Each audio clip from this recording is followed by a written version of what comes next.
boys and girls. It's time for Uncle Jay Explains the News. Now here's the guy who helps little minds understand big news stories, Uncle Jay. Hi, boys and girls, and welcome to 2011, the first or second year of the new decade, if you want to waste time on that.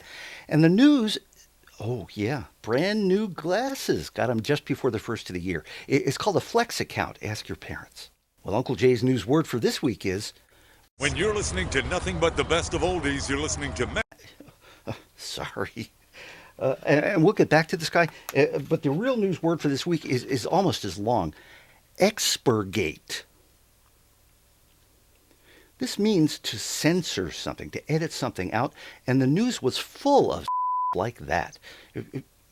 What? Play that back. And the news was full of stuff like that.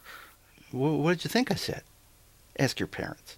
Anyway, the year started with the usual traditions, resolutions, Elvis's birthday, Brett Favre retiring, and Congress reconvening. John Boehner became the new Speaker of the House with his new big gavel.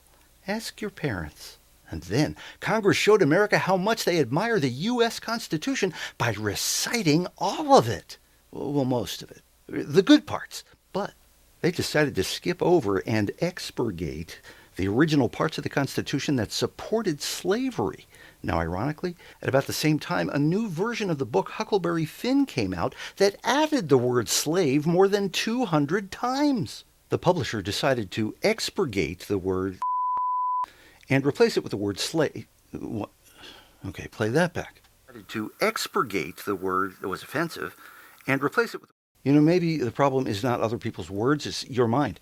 Anyway, next, the Republicans in Congress say that they'll repeal Obamacare, which even they admit they can't really do, but since it was a campaign promise, they have to go through with not doing it. Now, the Democrats are also saying that it can't be done, except on their website where they're trying to raise money by implying that it can. And now it's time to answer the first news question of the year. This week it comes from Gary in Memphis. Hi, Gary. Gary writes, Dear Uncle Jay, that homeless guy with the deep voice who suddenly got famous is a nice story, but what do you think his life will be like next year after all this has died down? Thanks, Gary. And that's a good question because, for many people, when they suddenly become famous from the lottery or YouTube or an airport body scan, they can't handle the abrupt changes in their lives. Here's hoping that Ted Williams can get a permanent job where he's handed well-written scripts every day that he can make sound believable no matter what they say. There's an opening right now at the White House press room. Don't forget, you can see more and send your questions at UncleJayExplains.com. Check back every Monday when Uncle Jay explains the news. And remember, a great... Boy, I wish I could get Ted Williams to say that last line. I wonder if I could find somebody who, after years of bad behavior would try to redeem himself by saying... And remember, boys and girls, a great kid is great news.